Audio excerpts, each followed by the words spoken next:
À la fin de mon adolescence, lors de mes années de lycée, j'avais travaillé sans relâche pendant tout un été.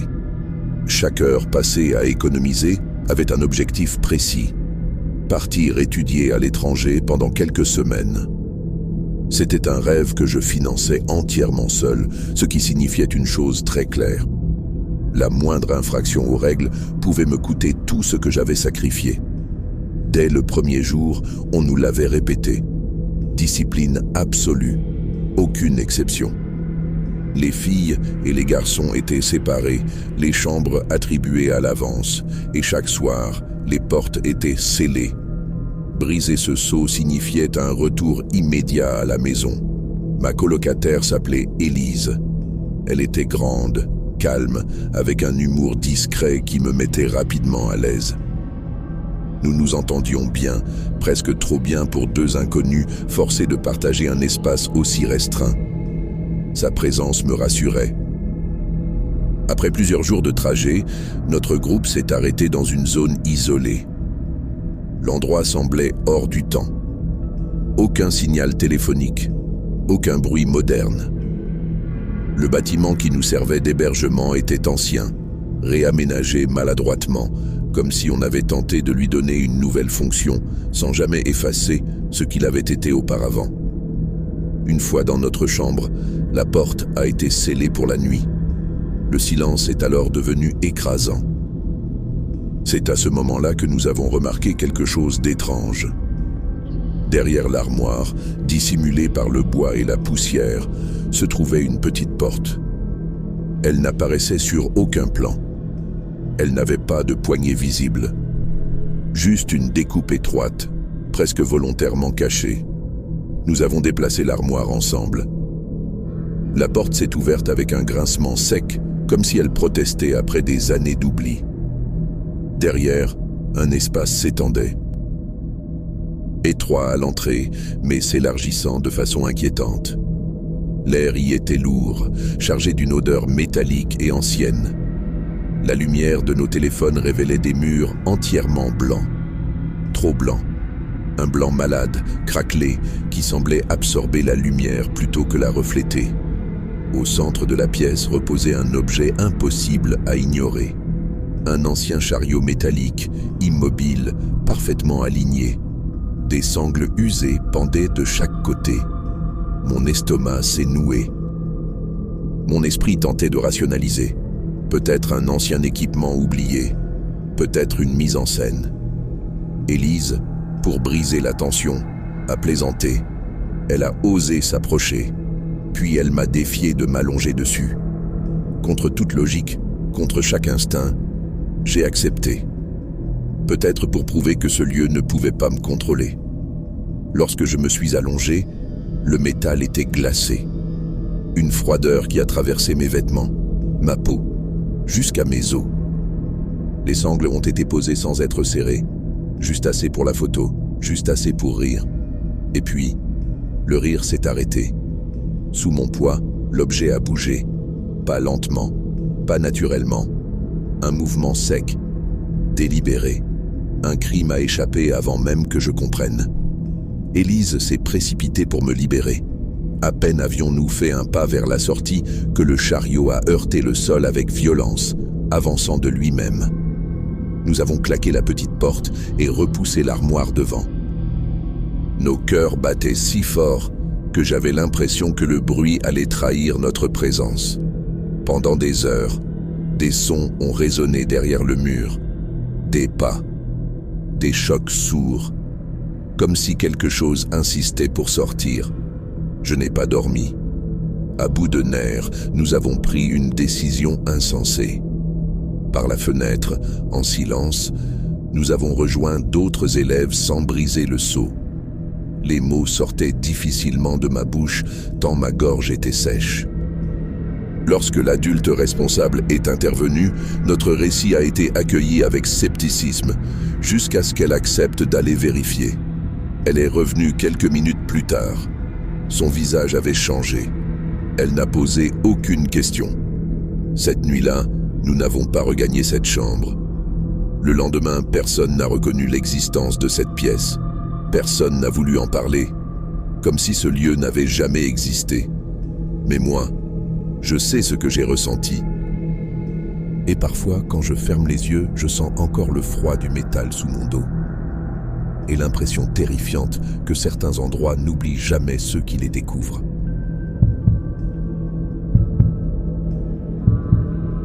Je n'ai jamais été superstitieuse. Je faisais partie de ces personnes qui expliquent tout, qui cherchent toujours une cause logique, même quand le corps réagit avant la raison. Pourtant, ce que j'ai vécu dans cet appartement a fissuré cette certitude, lentement, nuit après nuit. Lorsque je l'ai acheté, l'immeuble me paraissait solide, presque rassurant. Ses murs portaient l'usure du temps, mais rien d'inquiétant. À l'intérieur, mon logement était modeste, mais accueillant. J'y ai vu un refuge. Un endroit où reconstruire une routine paisible. L'ancienne propriétaire avait séparé une partie du séjour pour en faire un coin nuit, simplement à l'aide de lourds rideaux fixés au plafond. J'ai conservé cette disposition. Une fois les tissus tirés, l'espace devenait étroit, feutré, presque coupé du reste du monde. Aucun courant d'air ne pouvait y entrer. Aucune fenêtre, aucun bruit extérieur. Un cocon parfait pour dormir, du moins en apparence. Les premières semaines furent calmes. Puis, sans prévenir, mon corps a commencé à réagir avant mon esprit. Allongé dans l'obscurité, juste au moment où le sommeil m'emportait, je sentais parfois un frisson glisser sur mon visage. Pas un courant d'air franc. Non. Quelque chose de plus subtil. Un souffle lent, froid, presque intentionnel. Je retenais ma respiration, attentive, persuadé que la sensation allait disparaître si je n'y prêtais pas attention. Je me répétais que c'était la fatigue. Que mon esprit, affaibli par des problèmes de santé, me jouait des tours. Je voulais y croire. Puis les nuits se sont transformées. Je me réveillais sans pouvoir bouger. Mes paupières tremblaient, mes muscles refusaient d'obéir, et une certitude écrasante me clouait sur place. Je n'étais pas seul. Je sentais une présence, pas hostile, pas agressive, mais concentrée sur moi. Comme si quelque chose observait, patientait, apprenait ma respiration. Mon cœur battait si fort que j'avais l'impression qu'il allait me trahir. J'avais appris autrefois qu'un simple son pouvait briser cet état. Alors je forçais ma gorge à produire un murmure, parfois un souffle rauque, et soudain, le contrôle revenait. Mais le malaise, lui, restait longtemps après. Certaines nuits, juste avant de sombrer, j'avais la sensation très nette que quelqu'un s'asseyait au bout de mon lit. Le matelas semblait s'enfoncer légèrement.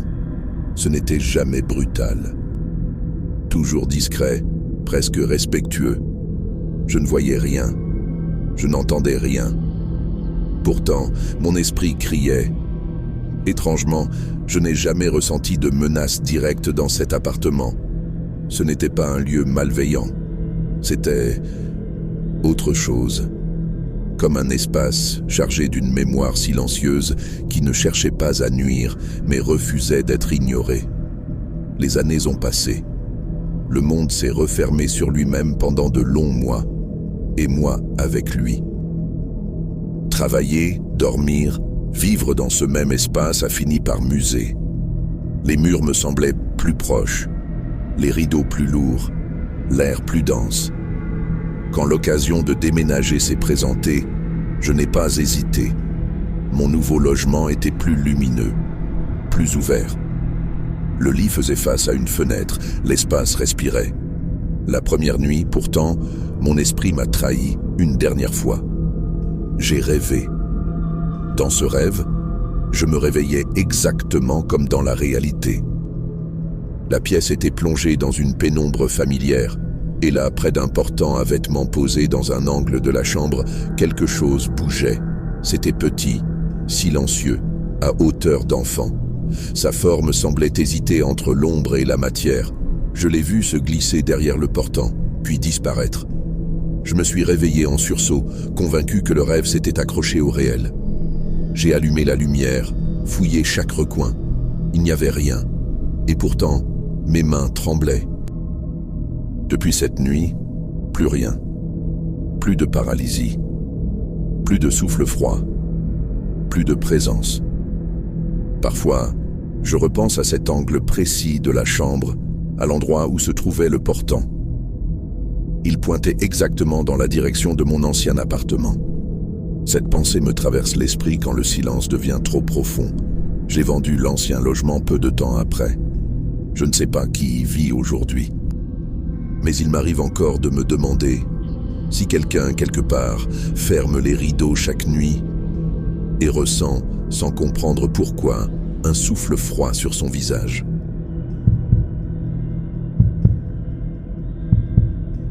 Je m'appelle Antoine. J'ai 30 ans. Je vis dans une maison qui, en apparence, n'a rien de menaçant. Elle est située sur une terre ancienne, un sol chargé d'une histoire que l'on préfère oublier, faite de labeur et de souffrance, dont les échos résonnent encore sous les fondations modernes. Ma demeure n'a même pas 50 ans. C'est une construction standard, bâtie sur une parcelle restée vierge pendant des siècles, comme si personne n'avait osé s'y installer avant ma famille. Ce qui rend mon récit difficile à croire, c'est la spécificité du phénomène. Tout ce que je vais vous raconter ne s'est produit que dans une seule pièce, ma chambre à coucher, et toujours, sans exception, une fois le soleil couché. Le premier incident remonte à mon adolescence. J'avais environ 17 ans. C'était une nuit banale. J'étais seul à la maison, absorbé par l'écran de mon ordinateur, perdu dans un monde virtuel fantastique, calme et sans danger. L'atmosphère était paisible, le silence de la maison presque réconfortant. Soudain, l'air a changé. Vous connaissez cette sensation électrique, ce frisson primitif qui parcourt l'échine lorsque votre instinct reptilien vous hurle que vous n'êtes plus seul. C'est exactement ce que j'ai ressenti. Une pression dans la nuque, un regard pesant. Je me suis retourné brusquement. À l'orée du couloir, près de la porte de la chambre de mes parents, j'ai vu quelque chose. Ce n'était pas humain. C'était une forme indistincte, pâle, comme une nébuleuse blanchâtre qui se rétractait sur elle-même. Elle ne marchait pas. Elle glissait, ou plutôt, elle semblait être aspirée vers l'arrière. Au moment où elle a disparu dans l'obscurité de la pièce voisine, elle a laissé derrière elle une traînée luminescente, semblable à la persistance rétinienne après avoir fixé une ampoule trop forte. Poussé par une impulsion stupide, un mélange d'adrénaline et de terreur pure, j'ai bondi de ma chaise. J'ai couru vers la chambre de mes parents. J'ai fouillé chaque recoin, ouvert les placards, vérifié la salle de bain attenante. Rien. Le vide absolu. Juste le silence de la maison qui semblait se moquer de moi. Je tremblais de tous mes membres. Je suis retourné dans ma chambre et j'ai fermé la porte, conscient de la futilité de ce geste. Une porte en bois ne protège pas de ce qui défie la logique. Les années ont passé, et loin de s'estomper, le phénomène a évolué. Il est devenu physique. C'est arrivé progressivement. La nuit, plongé dans le sommeil, je sentais des contacts sur ma peau. Au début, c'était subtil, comme le frôlement d'un drap. Puis, c'est devenu une étreinte. Je me réveillais brutalement, l'esprit clair, mais le corps inerte. La paralysie du sommeil, diront les sceptiques. Je voulais y croire. Mais comment expliquer cette sensation de poids écrasant sur ma poitrine? Comme si une masse invisible s'asseyait sur moi, comprimant mes poumons, m'interdisant de respirer. Dans cet état de demi-conscience, les yeux grands ouverts dans la pénombre, je devinais une silhouette penchée au-dessus de mon visage. Je sentais une présence hostile m'observer, se nourrissant de ma panique. Chaque seconde durait une éternité. Il me fallait un effort titanesque, une concentration mentale absolue pour réussir à bouger ne serait-ce que le petit doigt. Et soudain, dans un spasme violent, je reprenais le contrôle, donnant un coup de coude dans le vide, le cœur battant à tout rompre. Et là, plus rien, juste moi, seul, dans le noir. J'ai essayé de rationaliser. Jusqu'à ce soir-là. J'avais invité une compagne, que nous appellerons Sophie.